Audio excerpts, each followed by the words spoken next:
ನಿರೀಕ್ಷೆ ಎಲ್ಲ ಗೆದ್ದೇ ಗೆಲ್ತಿದ್ವಿ.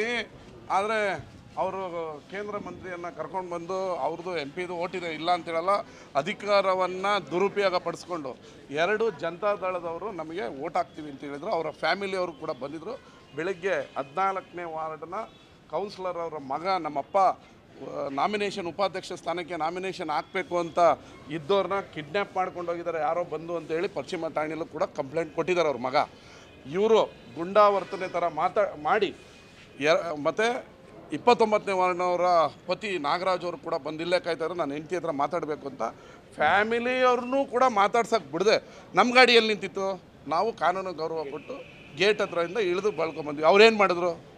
ಕೇಂದ್ರ ಮಂತ್ರಿಯವರೇ ಅವ್ರ ಗಾಡಿಯನ್ನು ಪೊಲೀಸ್ ಸೆಕ್ಯೂರಿಟಿಲಿ ಕರ್ಕೊಂಬಂದು ಇಲ್ಲಿವರೆಗೂ ಕರ್ಕೊಂಬಂದು ಏನು ಪಾಪ ಒಳಗಡೆನೂ ಕೂಡ ಅವರ ಮೆಂಬರ್ ಈ ಕಡೆ ತಿರ್ಗೋಕ್ಕೂ ಬಿಡ್ತಲ್ಲ, ಹಿಂಗೆ ಕವರ್ ಮಾಡಿಕೊಂಡು ಏನು ಫಿಲಮ್ ಸ್ಟೈಲ್ ಥರ ಕೂರಿಸ್ಕೊಂಡು ಧಮಕಿ ಹಾಕಿ ಭಯದ ವಾತಾವರಣ ಸೃಷ್ಟಿ ಮಾಡಿ ನಮ್ಮನ್ನ ಗೆಲ್ಲೋದನ್ನು ತಪ್ಪಿಸಿದ್ದಾರೆ.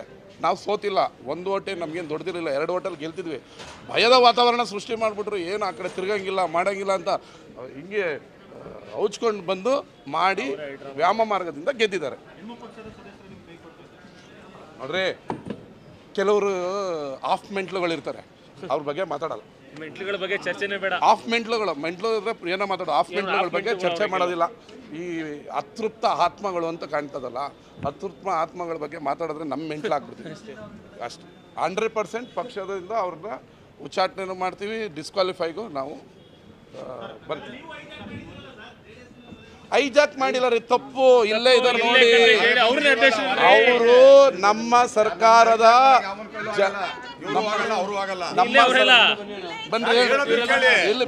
ಪ್ರಶ್ನೆ ಕೇಳೋದಕ್ಕೆ ಉತ್ತರ ಹೇಳ್ತಾ ಇದೀವಿ. ನೀವು ಹಿಂಗನ್ಬಿಟ್ರೆ ಸರ್ ದಯವಿಟ್ಟು ಕೇಳಿ. ನಮ್ಮನ್ನ ಯಾರು ಹೈಜಾಕ್ ಮಾಡಿಲ್ಲ ಸರ್, ದಯವಿಟ್ಟು. ಓಕೆ ಸರ್, ಗುಡಿ ಸರ್ ಅವರು ನಮ್ಮನ್ನ ಮಾತಾಡಬೇಡಿ ಅಂದ್ರು. ಗುಡಿ ಸರ್ ನಮ್ಮನ್ನ ಅವ್ರು ಮಾತಾಡಬೇಡಿ ಅಂದ್ರು ಸರ್. ಗುಡಿ ಸರ್ ಹೇಳ್ದಲ್ಲ ಸರ್, ಇರೋದನ್ನ ಹೇಳೋದಕ್ಕೆ ಕೇಳಿ ಸರ್. ನಮ್ಮನ್ನ ಇವರೇ ಆಗಲಿ ಅವರೇ ಆಗಲಿ ಹೈಜಾಕ್ ಮಾಡೋದಂತ ವ್ಯಕ್ತಿತ್ವ ಇಲ್ಲ ನಮ್ದೇನು ಗೊತ್ತಾ ಸರ್. ಸಾರ್ವಜನಿಕವಾಗಿ ಕೆಲಸ ಮಾಡೋದಕ್ಕೆ ಒಂದು ಶಕ್ತಿ ಬೇಕು ಅನ್ನೋದಕ್ಕೆ ನಾವು ಪರವಾಗಿ ನಿಂತಿದ್ದೀವಿ ಹೊರತು ಯಾರ ಪರನೂ ಇಲ್ಲ. ನಾವು ನಮ್ಮ ಅಭಿವೃದ್ಧಿ ಏನು ನಡೆದಿದೆ ಇದುವರೆಗೂ, ಮೊದಲು ಇವರು ಬಂಧುತ್ವದಿಂದ ಅದಾದ್ಮೇಲೆ ಇವ್ರು ಬಂಧುತ್ವದಿಂದ ನಡೆದಿದೆ, ಅದ್ರ ಬಗ್ಗೆ ನಾವು ಒಂದು ಒಲ್ಲು ತೋರಿಸಿದ್ದೀವಿ ಹೊರತು ಯಾರಿಂದನೂ ಯಾವ ಆಮೇಶನೂ ಇಲ್ಲ, ಯಾರಿಂದನೂ ಯಾರು ಇದು ಇಲ್ಲ ಸರ್. ದಯವಿಟ್ಟು ತಪ್ಪರ್ಥ ಮಾಡ್ಕೊಬಿಡಿ.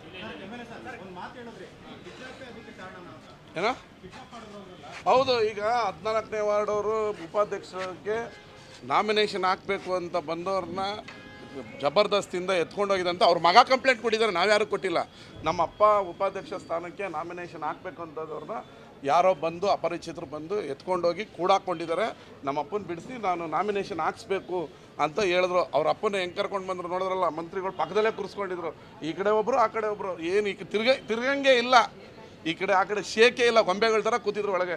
ಈ ಕಡೆ ತಿರುಗಿಬಿಟ್ರೆ ಅಲ್ಲಿ ಈ ಕಡೆ ಓಟ್ ಹಾಕ್ಬಿಡ್ತಾರೆ ಅನ್ನೋ ಭಯ. ನಾವು ಪ್ರಜಾಪ್ರಭುತ್ವದಲ್ಲಿ 9, ನಂದೊಂದು 10 ಇತ್ತು, 18 ಓಟ್ ನಮಗೆ ಬಂದಿದೆ. ನಮ್ಮ ಜನಪ್ರಿಯತೆ ಸಿದ್ದರಾಮಯ್ಯನವರು, DK ಶಿವಕುಮಾರ್, ಚಲುವರಾಯಸ್ವಾಮಿಯವರು ಜನಪ್ರಿಯತೆಯಿಂದಾಗಿನೇ ಇನ್ನು 8 ಓಟು ಎಕ್ಸ್ಟ್ರಾ ಬಂದಿರೋದು. ನಾವು ಕಳ್ಕೊಳ್ಳೋದು ಏನೂ ಇಲ್ಲ, ಕಳಿಸಿದ್ದೀವಿ. ಅವರು ನಾಮಿನೇಷನ್ ಹಾಕೋರನ್ನ ಕರ್ಕೊಂಡೋಗಿದ್ದಾರೆ, ಪಶ್ಚಿಮ ಠಾಣೆಯಲ್ಲಿ ಕಂಪ್ಲೇಂಟು ಆಗಿದೆ. ಎತ್ಕೊಂಡೋಗಿ ಜಬರ್ದಸ್ತಿಯಿಂದ ಎದುರಿಸಿ, ಇಲ್ಲಿ ನಾಗರಾಜ್ ಅವ್ರಿಗೆ ಹುಷಾರಿಲ್ಲ, 29ನೇ ವಾರ್ಡು, ನನ್ನ ಪತ್ನಿನ 4 ದಿನದಿಂದ ಮನೆ ಕಳಿಸಿಲ್ಲ, ನಾನು ನೋಡಬೇಕು ಅಂತ ಇಲ್ಲಿ ಬಂದಿದ್ದರು. ಅವ್ರ ಕಾರ್ಯಕರ್ತರು ಎಷ್ಟು ಗುಂಡಾಗಿರಿ ಮಾಡ್ಕೊಂಡು ಹೆಂಗೆ ಅಟ್ಯಾಕ್ ಮಾಡಿದ್ರು ನೋಡಿದ್ರಲ್ಲ ನೀವು. ಪಾಪ ಯಪ್ಪ ಹುಷಾರಿಲ್ಲ, ಏನಾಗಿದೆ ಅವ್ರ ಮನೆಗೆ ಹೋಗಿ ನೋಡ್ಬೇಕೀಗ. ಅವ್ರ ಹೆಂಡತಿ ಹತ್ರ ಮಾತಾಡೋಕೆ ಬಿಟ್ಟಿಲ್ಲ. ಹಿಂಗೆ ಫ್ಯಾಮಿಲಿಯವ್ರ ಹತ್ರ ಭಯ ಯಾಕೆ? ನಮ್ಮವರೆಲ್ಲ ನೋಡಿ ಆರಾಮಾಗಿ ಇಲ್ಲಿ ಎಷ್ಟು ನಿಮಿಷ ನಿಂತಿದ್ವಿ ನಿಮ್ಮ ಮುಂದೆ, ಅರ್ಧ ಗಂಟೆ ಆರಾಮಾಗಿ ವಾಕಿಂಗ್ ಮಾಡ್ತಾ ಇದ್ವಿ. ಇಲ್ಲಿ ಏನು ನಾವೇನು ಎದುರ್ಕೊಂಡಿದ್ವಾ? ಅವರು ಅವ್ರ ಫ್ಯಾಮಿಲಿಯನ್ನು ಮಾತಾಡೋಕೆ ಬಿಡದೆ ಹೈಜಾಕ್ ಮಾಡಿ ಎತ್ಕೊಂಡೋಗಿ ಓಟ್ ಹಾಕ್ಸ್ಕೊಂಡಿದ್ದಾರೆ. ಕೇಳ್ತೀವಿ, ಈಗ ಅವ್ರ ಫ್ಯಾಮಿಲಿಯವ್ರನ್ನ ಕೇಳ್ತೀವಿ. ಆಯ್ತಲ್ಲ, ಈಗ ಎಲೆಕ್ಷನ್ ಆಗಿದೆ, ಗೆದ್ದಿದ್ದಾರೆ, ಗೆದ್ದವ್ರಿಗೆ ಒಳ್ಳೇದಾಗಲಿ, ಮಂಡ್ಯ ನಗರಸಭೆ ಅಭಿವೃದ್ಧಿ ಆಗಬೇಕು, ನಾವು ಸಹಕಾರ ಕೊಡ್ತೀವಿ, ಒಳ್ಳೇದಾಗಲಿ. ಈಗ ಕೇಳ್ತೀವಿ, ಅವ್ರ ಮನೆಗೆ ಹೋಗಿ ಕೇಳ್ತೀವಿ, ಹೆಂಗೆ ಎದುರಿಸವ್ರೆ ಏನು ಎಲ್ಲ ಕೇಳಬೇಕಲ್ಲ. ಅದೆಲ್ಲ ಕೇಳ್ಕೊತೀವಪ್ಪ. ಈಗ ಕೇಳ್ಕೊತೀವಿ, ಅವ್ರ ಫ್ಯಾಮಿಲಿಯವ್ರನ್ನೂ ಮಾತಾಡೋಕೆ ಬಿಡದೆ ಎದುರಿಸಿ ಓಟ್ ಹಾಕ್ಸ್ಕೊಂಡಿದ್ದಾರೆ ಏನು ಅಂತ ಕೇಳ್ತೀವಿ. ಓಕೆ, ಧನ್ಯವಾದಗಳು.